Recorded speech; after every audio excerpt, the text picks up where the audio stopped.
Hi, I'm Jess, Hi, I'm Rhiannon. and welcome back to our circle. So, today, the topic that we're talking about is being a teenager versus being in our 20s. And we're going to look at our own experiences and how things are different for us now, and sort of speak about maybe what we would tell our younger selves based off what we have learned and what we've reflected on over the years. I'm just going to start off with some reading that I did earlier that I thought was quite interesting.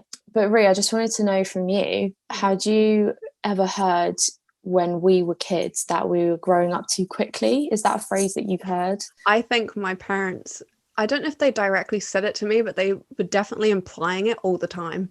Okay. And what was that in? Like what your actions, what you're I think saying, or I think first what I was wearing, the way that I was dressed, like okay. I feel personally like and to be honest, I think a lot of people will agree with me. The noughties to maybe about 2015, fashion didn't know what it was doing, like at all. It was not serving us any sort of like decent looks. I felt like it was completely lost, and it was such an experiment. Like there was a period where we got to wear neon leg warmers with tutus. Like, do you remember that? Yeah, I do, unfortunately. Yeah. What was that? What was that? Yeah. So there was a lot of different phases fashion wise, and when the bodycon era sort of hit us, I was all for it because I could pull it off. I was like, oh, I am enjoying this. So Mm, obviously everything's kind of tight. Might be, I don't think it was crazy short either, but it was definitely like tight around the waist, tight around the butt, tight around the boobs. And so if I was wearing stuff really, really tight all the time and I had a figure but I was young, that's gonna mm, attract attention and right. attention that I wouldn't have been used to or know how to handle. So I can Or understand. wait, did you feel at the time that you were seeking it either? Or was it just kind of No, I just saw it as no? clothes, and that really freaked me out when I always remember this. I was walking, you know where Sainsbury's is?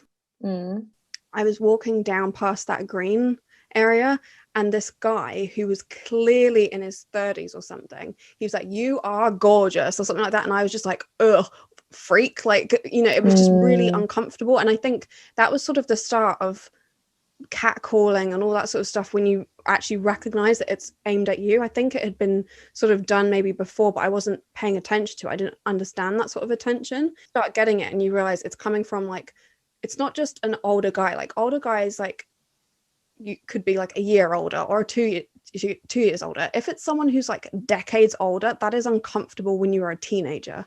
mm, Just it's unwanted attention. And so totally. I understand why parents might have thought, yeah, you're growing up too quick, sort of thing, like Hmm. on purpose, or like you can actually prevent this from happening, like stop it. So yeah. Yeah, I definitely agree. I've definitely heard the same thing from my parents, my grandparents. And I think clothes is actually a really good example of it. And I think, do you know what, we couldn't really help it, I think, a lot of the time, because that's what was in the shops. Mm. Like, I don't know if you ever shopped at Tammy, Yes, Tammy or girl. yeah, and I just remember having this bikini. It was like a triangle bikini, but I was really young. Mm. And I remember my mum always thinking that that was really inappropriate for that age. I don't remember when I started wearing bikinis, come to think of it. Yeah, I think I was something like 7 or 8 and I really wanted it. And I'm pretty sure she didn't buy it for me because she was like, Yeah, this is kind of too much. I don't remember Um, having, I definitely didn't have bikini things when I was a kid. mm, I don't even remember that sort of transition period. no, it probably just happened one year if you went away or you were going swimming or something and you Yeah. just, without even thinking about it, it just Mm. happened. But yeah, this study or this research that I was reading about earlier um, was actually saying that children at this sort of generation were actually less likely to engage in adult activity. And by that, I mean having sex, or drinking alcohol. Now, again, we have to bear in mind that this is an American study, so alcohol is probably harder to come across in America just because you have to be 21 to buy it, whereas here, 18, you could I think probably. I think they probably have the same methods that we had, like getting out Mm, underage, fake ID, whatever. but I Yeah. think the age would have just been a bit higher than us. Yeah, it's hard to say, isn't it? Because we're not we're not out there, we didn't grow up out there. But yeah, basically the study that I was reading about found that teens are actually less likely to drive, have after school jobs and date nowadays. And that's not influenced by any race or gender or location, so it's kind of across the board.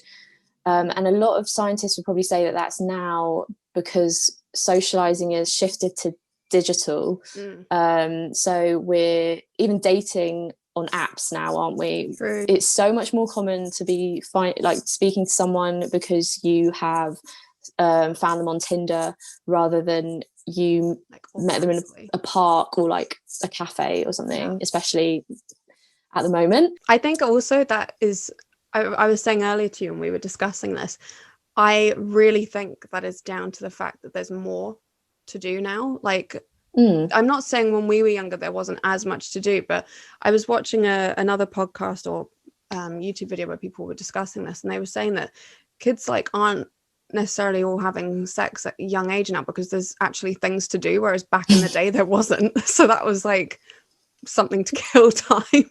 Yeah, but also you've got things like porn, which is so much more accessible online, rather than, it's not something you have to go and like rent a video or like magazines or whatever. Like, it's all online. So I suppose in a way that's their outlet of kids these days. In some ways that's some ways safer. Like, that's almost safe sex, isn't it? Because that is so, I was just thinking that there's such a debate around that. Like, there's obviously it might be safer, but also, is it really like realistic? Yeah, is it really, you have to fish around for the real stuff. Another thing I wanted to mention was there's this I'm pretty sure he's a psychologist, but don't quote me on it, called Erik Erikson, and he came up with this term called psychosocial moratorium, which basically means when a person takes a break from real life to actively search for their own identity. And Ree, you said a really interesting point earlier. Could you tell everyone about how there are different stages in life that we might go through this specifically? Oh, yes. Sorry, I was having a complete mind blank to what I said. What did I say? Yeah, I feel like you definitely do this in your 20s for sure, because sort of stereotypically speaking, you're not having kids at that age, or not everyone is. So it's pretty much your pre-parenthood sort of time. And then you go back into a new version of rediscovering yourself when your children have grown up. So it's interesting that those are sort of the times where we are constantly trying to figure out more about who we are and discover ourselves and stuff, but I feel like we do it as transition periods in life. That's really interesting, because when you said that, I thought about the people that I used to work with in my most recent job, and I worked with a lot of 40-year-olds who have got like teenage kids, and it was so interesting. The divorce rate in our office was so high, and I felt like that happened after they had kids. They started like dating again. They started going to so many gigs. Again, I don't know if it's because I worked in an office with like, we're in the entertainment industry. So we had like this entertainment fund where you could go to gigs and the company gave you a bit of money. It would help, obviously, but they were very like social bunch. And I felt like they'd rediscovered themselves in the more recent years. So that kind of reminds me of this psychosocial period. But yeah, the premise of the article that I read was that 25 is the new 18, and that we're having delayed adolescence. What about 26? What does that mean? Is that the new 19? Does that mean we are now adults at 26? I don't know. But if we do have a delayed adolescence now, do you think that this is a good thing or a bad thing? I think I love this idea, honestly, because I think if you can, I'm not saying to delay adulthood in the sense of delay responsibilities and blah blah blah. I just think, I personally feel like I didn't make the most of my teenhood, childhood, in the sense of I was always wanting to grow up. I was always wanting to be an adult. And I wish I hadn't been like that. I wish I'd really enjoyed like playing with toys, or enjoyed just, you know, just not thinking about boys and sex and all that sort of stuff. Like, I just kind of wish I had a bit more innocence for a lot longer. And I think I also feel like it really influenced or distracted me from things like studies and things like that. Not that I did bad as such, but I feel like I definitely would have done better had I been more focused. And I'm not like academically smart. I have to like, I'm not dumb, but like I have to work for it. I was someone who would have to revise a lot to make sure that that information is retained in my head for exams, which I often had to retake. So I feel like in that sense, I think it's a good thing. I also think you've got your whole life to be an adult, but I'm also someone who I feel like it was a good thing that I was doing like babysitting and getting Saturday jobs and stuff like that. Like I feel like you should work as a teenager because it helps you further on. Like it helped when I was trying to apply to university because you had to show that you had experience with other people. And you know, when you're writing your, what's it called, personal statement, stuff like that, like you have a bit more life experience, but also it doesn't feel so shocking like when either something goes bad or I don't know, it just gives you life lessons. So I feel like if we're talking about delaying adulthood where you do need those key skills, life skills, I don't think it's a good thing. I think I'm really on between that. Yeah, I think I totally agree with you. I think there's no rush in growing up to engage in those adult activities that I spoke about earlier, like having sex or drinking. Like I didn't see my friendship group at school. We didn't start drinking till about 16. Okay. And that felt late. Like we were like, whoa, we're so nerdy. Like we're not drinking, everyone else is. There was such a pressure around it. And I remember when we sort of got invited to this party and I was like, I had no idea. I didn't have the first idea how to get my hands on alcohol. And then I think I got some vodka somehow. Like I think someone was already getting drink from someone, like someone's older sister or something. It makes me laugh thinking about it. Like I never paid for any alcoholic drink until I was 18. Like I never paid for any of my drinks ever. I don't know how I got away with that. Yeah, neither do I, because everyone was so precious about their drink. They like wouldn't even spare a drop, like at these parties we were going to, because it was just so almost like who's getting the like oh my god. Yeah, exactly. So I don't see that as a bad thing. Like I'm actually really happy that we weren't drinking really early, because I don't think I was mature enough to handle it. Like well, you already do silly things when you're drunk anyway, and like I was someone who's really conscious of embarrassing myself, and always felt such guilt after drinking. To be honest, I still do feel like that sometimes. Also, I totally agree with the job thing. I don't think I really had a job. I did some babysitting, but it wasn't regular. But I didn't have a proper like part-time job probably until I was at uni, I think, or just before going. Still started doing work during uni, whereas some people don't get a job until straight after uni or whatever, and like that's fine. But I think that's really hard when you're going up against other people who might have had years of experience, as in whether they were working throughout their time during studies or they didn't go down the uni route and they've already had experience. Like companies will take someone with experience over qualifications, in my opinion. They just want someone who knows what they're doing. Yeah, it's kind of like real life experience. So I can completely understand that. I think that kind of relates back to one of the bits of research that I found, was that households who had like lower incomes, those children would grow up quicker. And from what we were saying earlier, I think we kind of came to the conclusion that's because they're seeing real life kind of issues in front of them. Like maybe their parents are struggling or having to work all these shifts, so they're seeing that their parents are having to put in all this time, and then maybe they're being asked to go and get a job and contribute a lot earlier than someone who comes from a household with higher income. So they found that the higher income household, that the children were much more focused on their education, and kind of told by their parents, you can grow up later, just stick to this, get these qualifications. And it's like we're saying, at uni some people have never had a job before. So I think in that sense there is a bit of growing up that needs to happen. I think so. It is sort of taking the initiative as well. It's like not going to apply to a job where your mum has held your hand while taking in your application or something. You know what I mean? It's the sort of taking initiative and doing things yourself that you really do have to learn and do.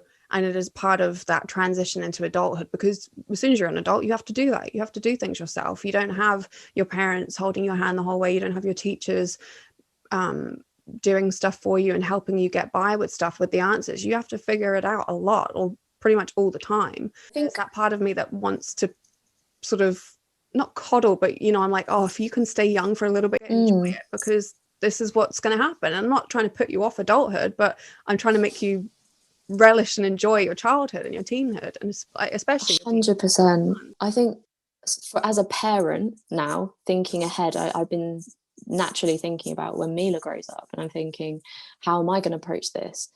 And I think a bit like I'm definitely in two minds, because I know that my mum probably wanted to, I don't know if mollycoddle is the right word, because it was more that she wanted me to focus on, but I think it was more that she wanted me to focus on my education, right, and get the best qualifications. So she felt, and she's done the same with my sister a little bit, although she's had a job for a while now, but kind of saying that time that you could be working in a part-time job that might not mean that it's not something you're going to be staying in for very long. You could be spending that time educating yourself, getting better grades, and then later on getting a better job. But there's pros and cons to that. Like you said, employers might like the fact that you might not have A stars and everything, but alongside your studies you've got a job, and that's off your own back, and you're not just going out on the weekends, for example. Like, you might have had a Saturday job. That's a great hard working trait to have, and that's really attractive, I think, as an employee. I think so. I also think I think people get confused when you say that when you get a job as a teenager and something. Let's get this straight. You're not working like 30 hours a week. You're doing like the bare minimum legally. You can only do a certain amount. That isn't really going to distract you from your studies, if we're being honest. Like 4 hours out of like a 48-hour weekend, you know, I think you can spare it. So I think it's good for kids to do that. Definitely. I think that's something Joe feels quite strongly about as well. He's always had a job since he was like 16 as well. So I think that's something we're both kind of would encourage Mila to do. And when she grows up, even just thinking of her being a teenager and then having to get a job is mad. I know, it is crazy. I mean, we've got a while yet. She's only one.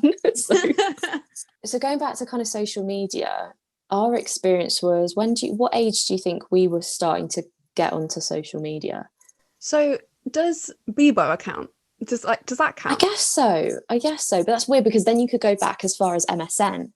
Well, so this is what I was going to get to, because for me, now this sounds dangerous, and my parents, if they're listening, sorry, I was talking to random people on Bebo, and I'd add them on MSN and we'd talk. But what was your intention with that? Was it just like friends, like you're making friends? No, this guy was really hot, but he lived in America, so I don't know what I was thinking. He lived in like Oklahoma or something like that, okay, or Alabama. And I remember, like, if we talk to our friend Liv about it, she'll be like, oh my god, I remember him, because I just be like, look. He looked like, because I had this obsession, like I thought I was going to marry Nelly or 50 Cent, like in my head I was convinced, and this guy looked like a sort of cross between the two of them, so I was like, right. Adding you right now. How fucking dangerous is that? Like, I just think that's crazy. So I just think that, to me, is what I remember as like my earliest sort of introduction to social media, because it was like a way to be social, connect over media, blah blah blah, and it was just new. But other than that, it was mostly MSN all the time. And then Facebook got really popular, and so I started like sort of where you do MSN but like chat over Facebook chat. Did you ever have a MySpace period? No, or not really? I feel like MySpace was like just a generation above me, if I'm being honest, because no one else I knew had or used MySpace. Really? I did. Did you? But I didn't. But I got bored of it, because I was like, I don't know. I don't really get what I'm doing here. It looks a bit boring. Like, it seemed like it was the stage before things started like turning into Bebo or whatever. It just sort of, I feel like it was just one step, like no, that seems a bit too old for me. So it was like Mhm. that. And then it went into Facebook. And then Facebook then went to Instagram. And then Instagram was Yeah. where it just kicked off. And then obviously you had the things like Snapchat and now TikTok and all these things. So my earliest experience is Bebo, MSN. And then that, as soon as it went over to Facebook, everything just sort of went zoom into all the different social medias that we have now. But that took a while. The thing is, I felt like Bebo, right, compared to today with Instagram, I felt like Bebo and Facebook's a lot more just like you're talking to your friends or you're talking to people that you know, and it's like putting up pictures so that people that you know can see it. Did you Whereas have that awful thing where it rated people? Like, so you would be like, oh, rate me and my friends, and then people would vote. I hated, why was that a thing? no, I didn't. I remember like you could add a friend or whatever on Bebo who was just a picture with like an arrow being like, this is my best friend, or like, Yeah. and then you kind of put your top 9, I think it was. But the question is, do you think that we just missed out on kind of that massive social media, like to be hugely affected by it, maybe to have grown up a bit too early? Because in my head I'm just thinking about family members of mine who are younger, who were on social media from, like, I'm talking about Instagram from the age of about 10, 11. Oh, then yeah, we totally missed it because I didn't join Instagram until 2014, 15. So I would have been, what, 20, I think.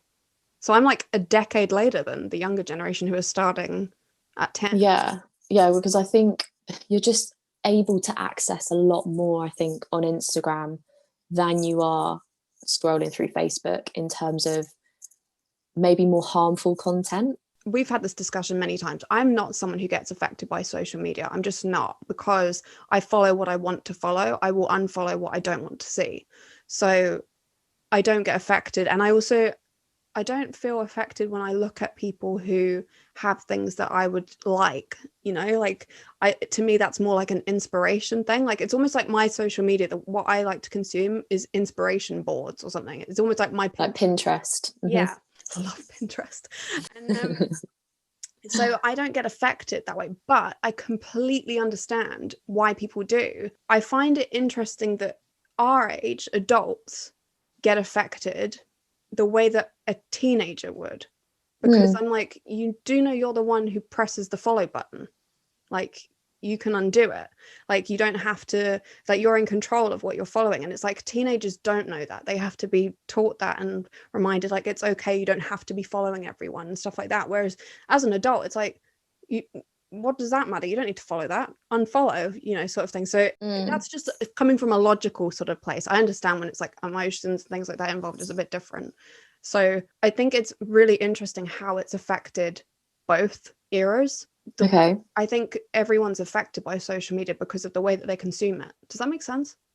It does make sense, but I just want to add in there that there's a lot of like algorithms and stuff that go on with Instagram, isn't there? Very true. That means that unfortunately there are things that pop up that we don't even follow. Like, I'm talking about the discover page, where things pop up that maybe your friend has liked, or I go on there and there are people that I haven't followed but still kind of similar content, and then I think some things might pop up sometimes and you're like, what? And then you end up clicking on that picture, and you get yourself into this spiral where you're going deeper and deeper into like other people's page. Yeah, honestly. And I think, again, from a logical point of view, you should be able to stop yourself and be like, nah, that's too much, let's go back to what I actually have chosen to look at. It's weird, but I feel like I'm very logical when it comes to that, and I'm not with anything else.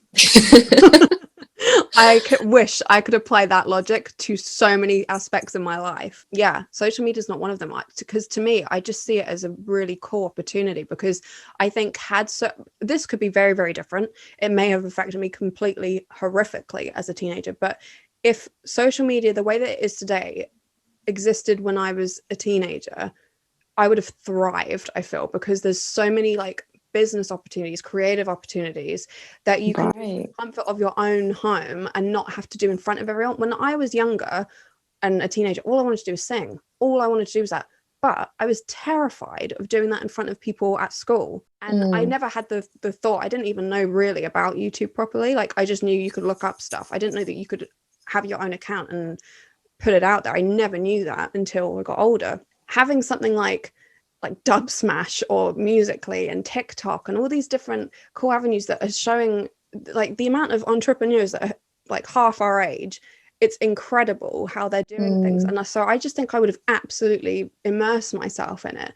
But then I'm looking at that as a 26-year-old whose brain somewhat functions now. Whereas if I thought about the way that my brain worked then, I think I just didn't I didn't process information correctly. I still sometimes don't, and it's just because I have a lot always going on. I'm just one of those people with a busy sort of mind when it comes to things like work, or I don't know, I just didn't process everything correctly. So I reckon that could have also led me down a dangerous route too. Okay. Things existed back then. Yeah, because that was going to be my next question, was what have we learned from being a teenager to now?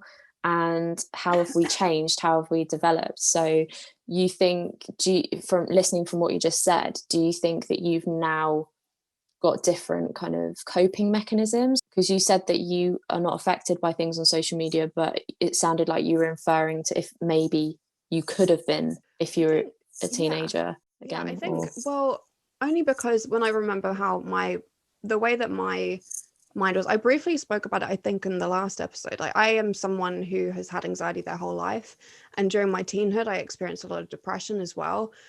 But the way that I was experiencing it, it's not like wow, she's depressed. It was almost like it was suppressed in me, and it came out, and it came out in the sense of I wasn't retaining information correctly. I couldn't when I think about it's a really weird example, but when I took media studies at GCSE and A level and as a degree, but at GCSE we were given briefs to create projects, and actually I did art as well, and this was the same thing.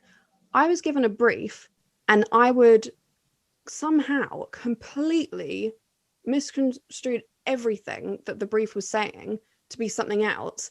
I would create this amazing sort of thing and I would be penalized for it because it's nothing to do with what the brief was.